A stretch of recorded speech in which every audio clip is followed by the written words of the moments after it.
నమస్తే. కొన్ని విషయాలు నేను తెలుగుదేశం పార్టీలో ఉన్నా కూడా హ్మ్.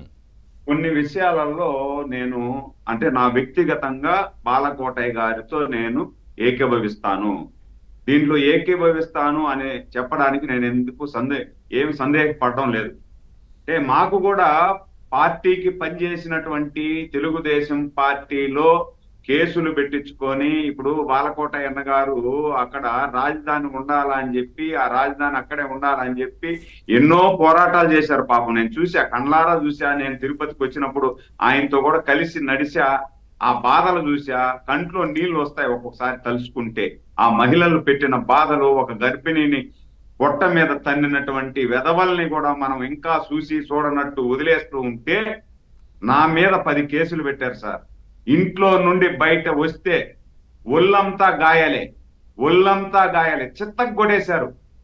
కొట్టినా నమ్మిన సిద్ధాంతం కోసం ఈ రాక్షసుని ఈ రాష్ట్రం నుండి తరమాలా అని పార్టీకి పనిచేశాం.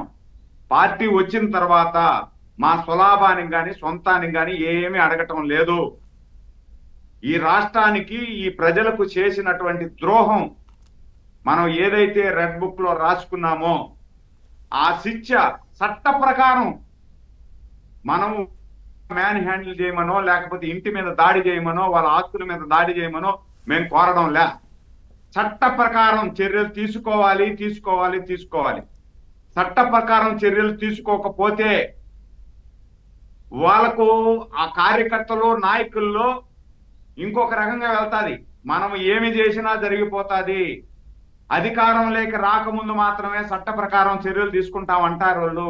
అధికారంలోకి వచ్చిన తర్వాత ప్రజాసేవలో మునిగి తేల్తారు, ప్రజల కోసం పనిచేస్తారు. అంతే తప్పించి ప్రజలకు హాని చేసినటువంటి మన వాళ్ళందరినీ కూడా వదిలేస్తారు అనే మాదిర వాళ్ళ కార్యకర్తలను నాయకులు వెళ్ళిపోతుంది. అది జరగకూడదు అనేది సగటు కార్యకర్తగా నా బాధ కూడా. రైట్. ఇది ఏం చెప్తారు సార్? ఇప్పుడు జగన్మోహన్ రెడ్డి ఇష్యూ ఏం చెప్తారు? ఇది ఓకే, మీరు అన్నది చాలా మంది కూడా.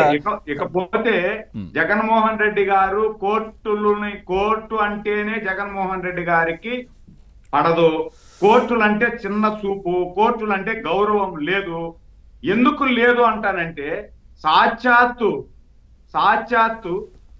ప్రధాన న్యాయమూర్తి గారి పదవిలోకి వెళ్ళేటప్పుడే ఆయన మీద ఆరోపణ చేసినటువంటి మూర్ఖులు ఉన్నటువంటి ఆంధ్రప్రదేశ్ ఇది, ఆ పార్టీ.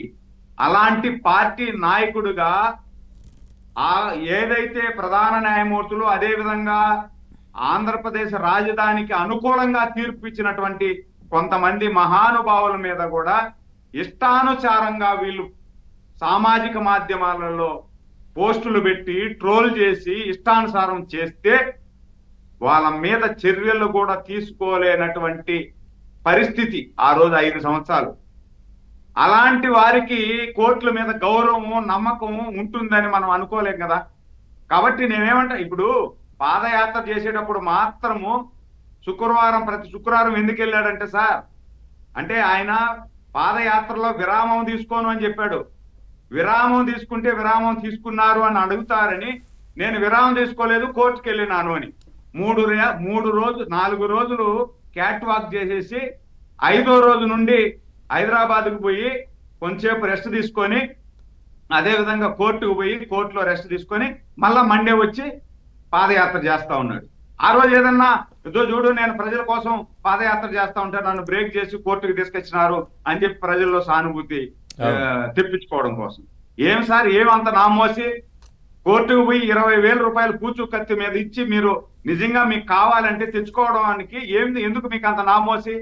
14 సంవత్సరాలు ముఖ్యమంత్రి, 14 సంవత్సరాలు ప్రతిపక్ష నాయకుడు, ఏమీ లేనటువంటి ఆరోపణలు చేసి మీరు 53 రోజులు జైల్లో పెడితే ఆయన డైరెక్ట్ గా కోర్టుకు హాజరయ్యి కోర్టులో ఆయన చెప్పుకున్నాడు, ఆయన గురించి ఆయన చెప్పుకున్నాడు, నేనేం చేశాను నేనేంది అనేది. అదే కాదు సార్, మనం పురాణాలు చూడండి, రాజుల కాలంలో కూడా రాజు నియమించుకుంటాడు ఒక పెద్దల్ని. అంటే అప్పుడు కోర్టులో అనరేమో కానీ దాన్ని ఏదో అంటారు, నాకు కూడా ఆ వర్డ్ ఐడియా లేదు. వాళ్ళు కూడా జడ్జిమెంట్ ఇచ్చి రాజు తప్పు చేసినాడు అంటే వాళ్ళు ఇచ్చిన జడ్జిమెంట్ కు రాజు తలకాయ వస్తా ఉన్నాడు. వాళ్ళ శివాజీ మహారాజు గారు వాళ్ళ సభలో కూడా ఎవరైతే వాళ్ళ కమిటీ ఉంటుందో ఆ కమిటీ తీసుకున్నటువంటి నిర్ణయానికి తల ఒగ్గి ఆ కమిటీ ఏది చెప్తే అది చేసినటువంటి పెద్ద పెద్ద రాజులను చూసాం మనం చరిత్రలో. ఈయనేమన్నా దానికన్నా మించిన రాజా, దానికన్నా మించిన గొప్పోడా? 43,000 కోట్లు ప్రజా ధనాన్ని దొబ్బేసి తండ్రి అధికారాన్ని అడ్డం పెట్టుకొని 16 నెలలు చెప్పకూడదున్నటువంటి ఈ వ్యక్తి కోర్టుకు పోయి 20,000 రూపాయలు పూసు కత్తిచ్చి పాస్పోర్ట్ తెచ్చుకునేదానికి ఏమండి మీకు? ఎందుకంత నామోసి? అంటే మీరు కోర్టులను గౌరవించేది ఇదే విధంగా గౌరవిస్తారా? రేపు ఇప్పుడు 5 సంవత్సరాలలో మీరిచ్చినటువంటి తీర్పులు, మీరిచ్చినటువంటి ఏదన్నా ఆర్డర్లు కూడా ప్రజలు ఆ విధంగా తీసుకోనుంటే, పోలీస్ యంత్రాంగం ఆ విధంగా తీసుకుంటే, అధికారులు ఆ విధంగా తీసుకుంటే, ముఖ్యమంత్రి నువ్వు చెప్తే నేను వినాలనా అని కింద వాళ్ళు అనుంటే అప్పుడు పరిస్థితి ఏంది? రాజ్యాంగం అనేది లేదా? రాజ్యాంగానికి గౌరవం ఇవ్వరా? ఒక ముఖ్యమంత్రిగా మీరు 5 సంవత్సరాలు ఈ రాష్ట్రాన్ని పరిపాలించినానని సిగ్గు లేకుండా చెప్పుకుంటున్నారే, మీకు సిగ్గు లేదా? కోర్టు ఇచ్చినటువంటి ఆర్డర్ను ఫాలో చేసేదానికి మీకు ఏమంత నామోసి? ఆంధ్రప్రదేశ్ పౌరుడు కాదా మీరు? ఇండియాలో ఒక భారతదేశంలో రాజ్యాంగం అనేది ఉంటుంది కదా. అంటే మీ తాత రాజ్యాంగం ప్రకారం కోర్టుకి వెళ్ళకూడదని ఏమన్నా మీ తాత చెప్పాడా?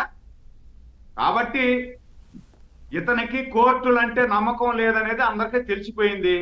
ఇందాక మన అన్న బాలకోట అన్న చెప్పినట్టు ఇలాంటి వాళ్ళ మీద చర్యలు తీసుకొని ఒక్కలో వేసి జీవితాంతం లోపల ఉండేటట్టుగా చేస్తే చేయాలా, లేదంటే ఇతన్ని దేశ బహిష్కరణ చేసేయాలా. ఈ దేశంలోనే అడుగు పెట్టకూడదు అని చెప్పి దేశ బహిష్కరణ చేసేయాలా. అందుకనేమో ఇతను దేశ బహిష్కరణ చేస్తే మంచిది, మనము మన ఆస్తులన్నీ కూడా ఏదో ఒక రూపంగా విదేశాలకు తరలిచ్చేసినాం కదా, మన దేశ బహిష్కరించేస్తే మన భార్యను దొడుకొని మన పిల్లల్ని ఎట్లా విదేశాల్లో ఉండారు కాబట్టి మనం అక్కడే పోయి సెటిల్ అయిపోవచ్చు అనే విధంగా ఏమన్నా లోపల కుతంత్రాలు కూడా పెట్టుకున్నారేమో అనేది అనుమానం కలుగుతా ఉంది. ఇంకెట్టా ఈ రాష్ట్రంలో వైసీపీ అనేది ఉండదు, మునిగిపోయింది. అది వైసీపీకి పుట్టగతులు ఉండవు. కాబట్టి మనం ఇక్కడుండి ఎందుకు ఇబ్బంది పడేది? విదేశాలకు వెళ్ళిపోదాం, ప్రశాంతంగా జీవించుకుందాం అనేమన్నా కుట్ర పన్నుతున్నాడా అనే అనుమానం కూడా నాకు కలుగుతా ఉంది. కాబట్టి ఇతను జగన్మోహన్ రెడ్డి అనే వ్యక్తి ఒక మనిషిగా పుట్టాడు. జగన్మోహన్ రెడ్డి అనేవాడు ఒక మనిషి అని అనుకునేదానికే ఎబ్బెట్టుగా ఉంది సార్. నేను ఈ మాట ఎందుకు అంటున్నా అంటే, ఇంత ఆర్స్కి ఎందుకు మాట్లాడుతున్నాను అంటే, ఒక బాధ్యతాయుతమైనటువంటి పదవిలో ప్రజలు మీకు ఓట్లేసి 151 సీట్లు ఇచ్చి ఒక ముఖ్యమంత్రిగా ఎన్నుకున్నారు. మీరు ముఖ్యమంత్రిగా ఎన్నుకున్నప్పుడు మీకు ఇచ్చినటువంటి బాధ్యతని నన్ను ఇంత గౌరవంగా 5 సంవత్సరాలు ముఖ్యమంత్రిగా ఎన్నుకున్న ప్రజలు ఈ రోజు వరదల్లో ఇబ్బంది పడిపోయి కొట్టుకోబోయి విజయవాడ నగరం అతలాకుతలం అవుతా ఉంది. మనం వాళ్ళకి పోతే వీలైతే మనం 1 కోటి రూపాయలు సహాయం చేద్దాం, 43,000 కోట్లు తినేసినాం కదా. ఈ ప్రజలే కదా మనకు అధికారం 5 సంవత్సరాలు ఇచ్చారు. ఆ ప్రజలకి మనం ఒక 10 కోట్లు ఇద్దాం, మన ఎమ్మెల్యేల దగ్గర కూడా తలా రూపాయి తీసిద్దాం. లేదు, మన ప్రజాప్రతినిధులు దండిగా 5 సంవత్సరాలు సంపాదించేసినారు కదా, ఆ ప్రజలు డబ్బే కదా సంపాదించారు, వాళ్ళకు ఆదుకుందాం, విరివిగా ఆదుకుందాం అని ఏమన్నా ఒక రోజు మాట్లాడా సార్? అక్కడికి పోయేసి బుడమేరకు గేట్లు ఎత్తేసినారు అంటారు. ఇతను ఒక రాజకీయ నాయకుడా? బుడమేరకు గేట్లు లేవు అనేది కూడా తెలియనటువంటి ఇంత అజ్ఞానమైనటువంటి రాజకీయ నాయకుడిని మనం ముఖ్యమంత్రిగా ఎన్నుకున్నాం ఒకప్పుడు అంటే, మళ్ళా ఈ రోజు పులివెందుల ఎమ్మెల్యేగా ఎన్నుకున్నాం అంటే సార్. వస్తాను ఒక్కసారి అంకం.